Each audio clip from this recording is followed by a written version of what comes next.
Frédéric, à quel moment vous est venue cette idée de regrouper tous ces souvenirs? Pourquoi avez-vous attendu si longtemps pour faire ce recueil?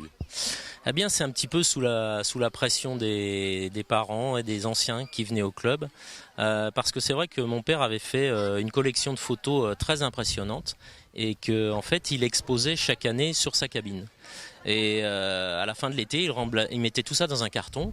Et puis je m'étais dit, une fois qu'il était disparu, je m'étais dit, laisser une trace pour ceux qui étaient venus au club, c'était un petit peu de mon devoir. Lui qui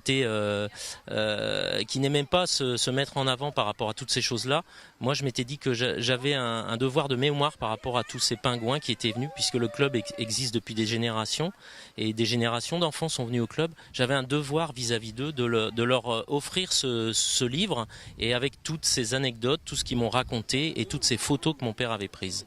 Frédéric, ce club, c'est toute votre vie de vacances, puisque moi-même étant un ancien pingouin, j'ai travaillé sous la gentillesse de votre père, et vous y êtes rentré dès l'enfance et après l'adolescence. Voilà, moi je suis tombé dedans quand j'étais petit. Donc moi j'ai grandi ici, j'ai joué avec tous les enfants, je me suis fait des souvenirs inoubliables. Et après, j'ai appris mon métier ici, sur cette plage, au contact de mon père. Et c'est comme ça que j'ai pu faire mes premières armes, puisque maintenant je suis professeur d'éducation physique. Donc c'est vraiment une richesse incroyable et ça se perpétue. Et voilà, on apprend chaque jour au club, au contact des enfants. Et c'est ça, mon grand bonheur. C'est vraiment extraordinaire. Alors le sujet, c'est pas le Club des Pingouins, le sujet c'est ce merveilleux livre. Comment vous l'avez, qu'est-ce que vous avez fait pour mettre en exergue certaines photos par rapport à d'autres? Quelle a été votre façon de fonctionner pour créer ce recueil? Eh bien c'est simple, je suis parti d'une journée classique du pingouin, et puis j'ai expliqué à travers les anecdotes, j'ai sollicité les anciens à travers les réseaux sociaux, je leur ai demandé de me raconter des anecdotes. Donc j'ai repris les différents concours, j'ai repris les différents jeux qu'ils pouvaient faire à l'époque et maintenant, et j'ai fait cette balance entre le noir et blanc et la couleur, ce qui donne un vivant à ce livre, je crois, j'espère en tout cas, et qui permet à chacun de peut-être se retrouver dans les photos de l'époque ou bien les photos de maintenant. Alors ce qui est très amusant, je le répète parce que c'est un vrai bonheur pour nous, mais la ville d'Osgore est visitée par des noms du sport, par des noms du showbiz, par des noms de la littérature, et il se trouve que dans ce club des Pingouins, depuis son origine, il est passé beaucoup de monde. Est-ce que vous pouvez nous évoquer quelques noms qui, grâce aux Pingouins, sont devenus connus? Au niveau des sportifs, on a notamment Jean Van de Velde, qui est très connu ici à Osgore, qui est venu au club avec son frère. Je rappelle que ça a été un des plus grands golfeurs français. Oui, il est actuellement encore sur le circuit et il commente les tournois. Il y a ses enfants qui sont là. Il y a des chanteurs très connus ici à Osgore qui sont des gloires qui sont installés ici. Il y a Francis Cabrel.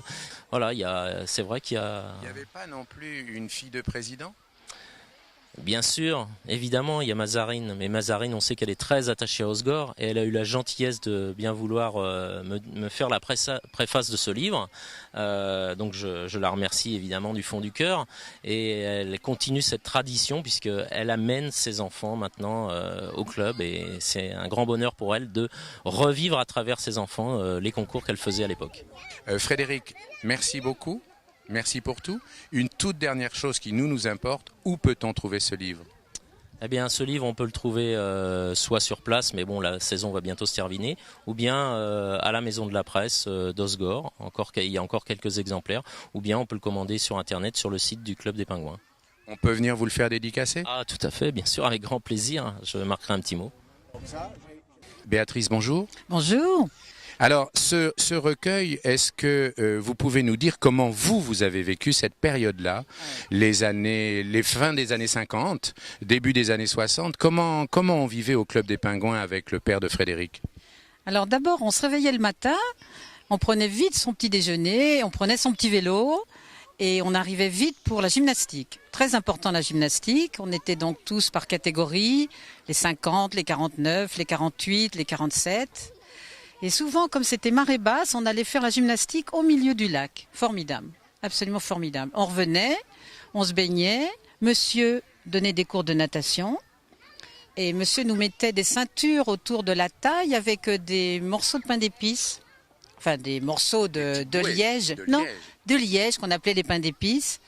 Et plus on progressait dans l'apprentissage de la natation, plus il enlevait les barres de pain d'épices, qui étaient quand même, le jour où je n'en ai eu plus qu'une sur le dos, c'était quand même un gros exploit. Vous étiez devenue forte en natation. Forte en natation, quelques années quand même, hein, quelques années. Est-ce que vous avez éprouvé ce sentiment que l'on retrouve ici chez les tout petits, ceux qui font partie de la section pingouinet, de vrai bonheur quand on arrive en vacances de savoir qu'on va être inscrit au Club des Pingouins?